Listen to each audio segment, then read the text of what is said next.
Hi, welcome to Vijay's info.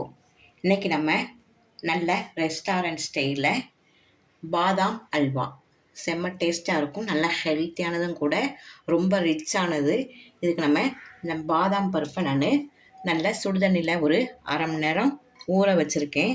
ஊற வச்சுருந்தா தோல் நல்லா ஈஸியாக வந்துடும் பாருங்கள். நல்லா ஈஸியாக தோல் வந்துடும். அதை நான் ஒரு 250 கிராம் எடுத்து வச்சுருக்கேன். அந்த 250 கிராமுக்கு அதே அளவு சர்க்கரை எடுத்து வச்சுருக்கேன். ஒரு 100 பால் எடுத்து வச்சுருக்கேன். ஒரு 4 ஸ்பூனு நெய், 100 மில்லி அல்லது 150 மில்லி, உங்களுக்கு எவ்வளோ இஷ்டம். 150 மில்லி இருந்தால் சூப்பராக இருக்கும். கொஞ்சமாக உப்பு, கொஞ்சம் ஏலக்காய் தூள், இவ்வளோதான் நமக்கு தேவையானது. இதை நம்ம ரொம்ப பொறுமையாக செய்யணும், அடி பிடிச்சிரும். அதனால் பார்த்து கவனமாக செய்யணும். இந்த பாதாம் எவ்வளோ எடுத்து வச்சுருக்கோமோ அதே அளவு சர்க்கரை போடுங்க, இல்லாட்டா நல்லா இருக்காது. நல்லா அப்படியே மேலே அப்படியே வெள்ளை வெள்ளையாக திரி மாதிரி ஆயிரும். அதனால் நம்ம இந்த பாதாம் எவ்வளோ எடுத்து வச்சுருக்கோமோ அதே அளவு மட்டும் சர்க்கரை போடலாம். ரொம்ப ஸ்வீட்டு போட்டுறாதீங்க. இவ்வளோ நமக்கு தேவையானது. இதை நம்ம என்ன செய்கிறோம், இப்போது இந்த பாதாமை இப்போ நம்ம மிக்சியில் போட்டு கொரன்னு அரைக்கணும். ரொம்ப நைஸாக அரைக்க வேண்டாம், கொரன்னு அரைச்சிட்டு வந்துடலாம். இந்த ஸ்கின் எடுத்த பாதாமை இப்போது நம்ம கொஞ்சமாக தண்ணி விட்டு, கொஞ்சமாக தான் தண்ணி விடணும், ரொம்ப தண்ணி விட்டுறாதீங்க. கொஞ்சமாக கொரன்னு அரைச்சிக்கலாம். ரொம்ப நைஸாக அரைக்கக்கூடாது, நல்லா இருக்காது. நமக்கு வாயில் தட்டுப்பட்டாலும் அந்த பாதாம் அல்வா டேஸ்ட்டை கொடுக்கும்.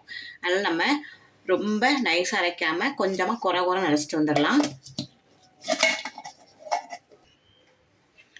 பாருங்கள், இந்த அளவு நல்ல கொரன்னு அரைக்கணும். அப்போ தான் நல்லா சாப்பிட்றப்ப நல்லா நெரு நல்லாயிருக்கும். ரொம்ப நைஸாக அரைச்சிடாதீங்க. இவ்வளோ அந்த அளவு அரைச்சா போதும். கொஞ்சமாக தண்ணி விட்டுறீங்க, ரொம்ப தண்ணி விட்டுற வேண்டாம், அப்புறம் லூஸாக இருக்கும் பாதாம் அல்வா. அதனால் நம்ம கொஞ்சமாக தண்ணி விட்டு இந்த அளவு அரைச்சா போதும். இப்போ நம்ம எப்படி செய்யலான்னு பார்க்கலாம். இப்போ நம்ம ஒரு கடாயில் கொஞ்சமாக 100 இருக்கும் பால் விட்டுக்கலாம். இந்த பால்லையே நம்ம அரைச்சி வச்சுருக்கிற பாதாம் விட்டுறலாம்.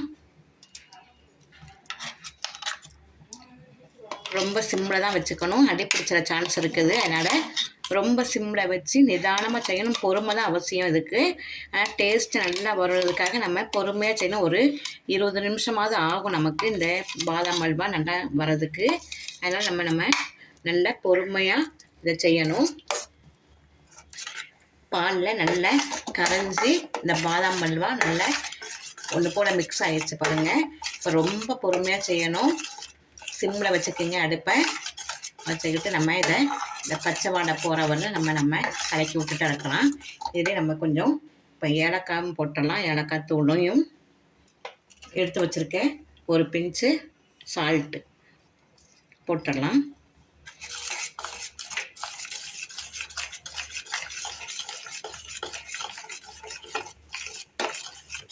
சஃப்ரான் இருந்தால் சஃப்ரான் போடுங்க. நான் கொஞ்சம் இப்போ கலர் பொடி தான் போட போகிறேன்.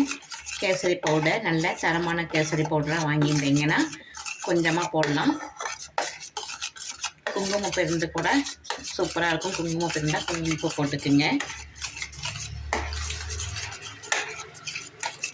இதிலே நம்ம கொஞ்சம் ஃபுட் கலர் சேர்த்துக்கலாம். நீங்கள் சஃப்ரான் இருந்தால் சஃப்ரான் போட்டுக்குங்க. குங்குமப்பூ இருந்தால், நான் குங்குமப்பூ இல்லை, அதனால் கொஞ்சமாக கலர் பொடி சேர்த்துக்கிறேன். நல்ல தரமான ஃபுட் கலர் வாங்கி சேர்த்துக்கலாம். நல்ல நேச்சுரலான கலராக இருக்குது பாருங்கள். கொஞ்சமாக கரைச்சி போட்டுக்கலாம். நம்ம பாதாம் எந்த அளவு எடுத்தோமோ அந்த அளவு கரெக்டாக சர்க்கரை போடுங்க. கூட்டி போட வேண்டாம், நல்லா இருக்காது. நான் பாதாம் எவ்வளோ 250 கிராம் எடுத்திருக்கேன், அதே அளவு சர்க்கரை.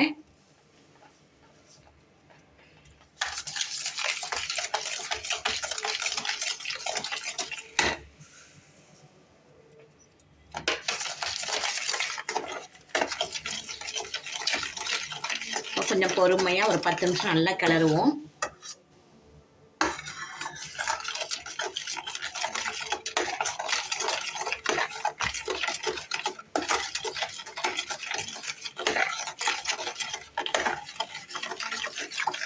ரொம்ப சிம்பிள் தான், ஆனால் ரொம்ப பொறுமை அவசியம். அடிப்பிடிச்ச சான்ஸ் இருக்கிறதுனால நம்ம பக்கத்தில் இருந்து கிளறிட்டே இருக்கணும். நல்ல டேஸ்ட்டாக இருக்கும். பாதாம் அல்வா செய்கிறது சுலபம் தான். ஆனால் அதை பக்கத்துலேருந்து நம்ம கிளறினா தான் அந்த டேஸ்ட்டு வரும். இப்போ ஒரு 5 நிமிஷம் ஆகிருக்கும். நம்ம ஒரு ஸ்பூன் நெய் விட்டுறலாம். நம்ம எடுத்து வச்சுருக்கிறதுல ஒரு ஸ்பூன் நெய் விட்டு கிளறுவோம்.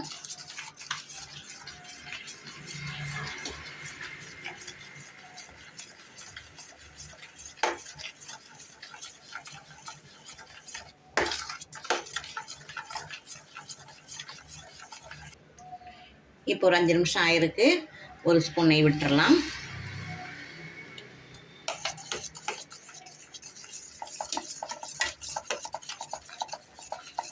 ரொம்ப பொறுமை தான் அவசியம் இதுக்கு. நம்ம செய்கிறதுக்கு இந்த டேஸ்ட்டு நல்லா வரணும்னா நம்ம கொஞ்சம் பொறுமையாக செய்யணும். சிம்பிளான ரெசிபி தான், பொறுமை தான் அவசியம். இப்போ ஒரு 5 நிமிஷம் ஆயிருக்கு. நம்ம கொஞ்சமாக ஒரு ஸ்பூன் நெய் விட்டுக்கலாம்.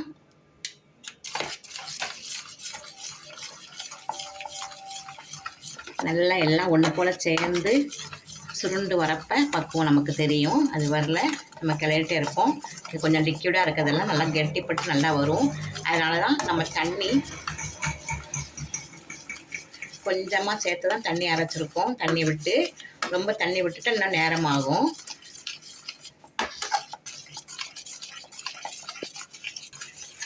நல்லா சுருண்டு வருது பாருங்கள். இப்போ ஒரு ஸ்பூன் நெய்யை விட்டுறலாம்.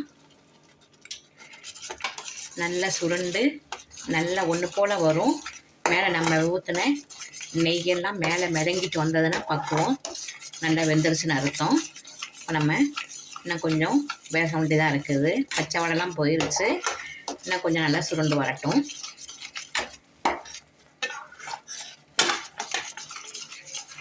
பாருங்கள், இந்த சைடில் ஒட்டிருக்கிறத நல்லா எடுத்து விட்டுருங்க. நல்லா இந்த கொதிலாம் அடங்குனா நமக்கு வெந்துருச்சுன்னு அர்த்தம். இந்த கொப்பளிக்குது இல்லையா, அதெல்லாம் கொப்பளிக்காமல் அடங்கிடும். அப்போ தான் நமக்கு பதம் நல்ல பதம் ஆயிடுச்சுன்னு அர்த்தம். இப்போ நம்ம கொப்பளிச்சுட்டு இருக்குது. அது இன்னும் கொஞ்சம் நம்ம ஒரு 2 நிமிஷம் கிளறிட்டே இருப்போம். இப்போ நம்ம நல்லா சுருண்டு வந்துருச்சு. இப்போ ஒரு ஸ்பூன் நெய் விடுவோம். அது அப்சர்வ் ஆனோடனே நம்ம எடுத்துடலாம்.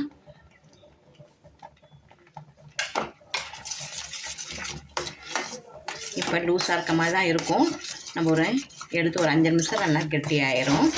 இந்த நெய் நல்லா அப்சர்வ் ஆனோன்னு நம்ம எடுத்துடலாம். பாருங்கள், நல்லா சுருண்டு வந்துருச்சு. இந்த நெய் பாருங்கள் ஓரமாக தெரிய ஆரம்பிச்சிருச்சு. நம்ம போட்ட நெய் கொஞ்சம் அப்படியே மேலே வரும். அதான் நல்ல பக்குவம். அந்த பக்குவம் உங்களுக்கு தெரியலன்னா கொஞ்சமாக தண்ணி விட்டு தொட்டு பாருங்கள். கையில் ஒட்டாமல் இருந்தால் வெந்துருச்சுன்னு அர்த்தம். கையில் சுத்தமாக ஒட்டல பாருங்கள். இதுதான் நல்ல பதம். நம்ம இப்போ ஸ்டவ் ஆஃப் பண்ணிடலாம். இந்த நெய் நல்லா ஓரமாக வருது பாருங்கள். இது கொஞ்சம் இப்போ லூஸாக இருக்குது. நம்ம ஒரு 5 நிமிஷத்தில் நல்லா கெட்டி ஆயிரும். இறக்கிடலாம். ஸ்டவ் ஆஃப் பண்ணிடலாம்.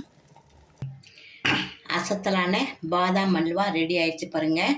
ரொம்ப சிம்பிள் தான். நல்லா கொஞ்சம் மெதுவாக செய்யணும், அவ்வளோதான். ஸ்லோவாக நம்ம வச்சு செஞ்சோம்னா ரொம்ப டேஸ்ட்டாக இருக்கும். இதை நம்ம ரெஸ்டாரண்ட்டில் 100 கிராமே நமக்கு 200 250 விற்கிறாங்க. இது நம்ம வீட்டிலேயே சிம்பிளாக செஞ்சிடலாம். இந்த நெய் வரைக்கும் நீங்கள் சூப்பராக இந்த பாதாம் அல்வா செஞ்சு பிள்ளைகளுக்கு கொடுங்க, பெரியவங்களுக்கு கொடுங்க. எப்போவாது சாப்பிட்றதுல நெய் ஜாஸ்தி தான், ஆனால் எப்போவாது செய்யறதுல ஒன்றும் பிரச்சனை இல்லை. 3 மாதத்துல இதே மாதிரி ஸ்வீட் செஞ்சு சாப்பிட்டு அசத்துங்க. இந்த ரெசிபி உங்களுக்கு பிடிச்சிருக்கும். பிடிச்சிருந்தா லைக் பண்ணுங்கள், ஷேர் பண்ணுங்கள், சப்ஸ்கிரைப் பண்ணுங்கள், பெல் ஐக்கானை தட்டி விடுங்க. மற்றும் ஒரு நல்ல ரெசிபியில் உங்களை சந்திக்கிறேன். பாய்.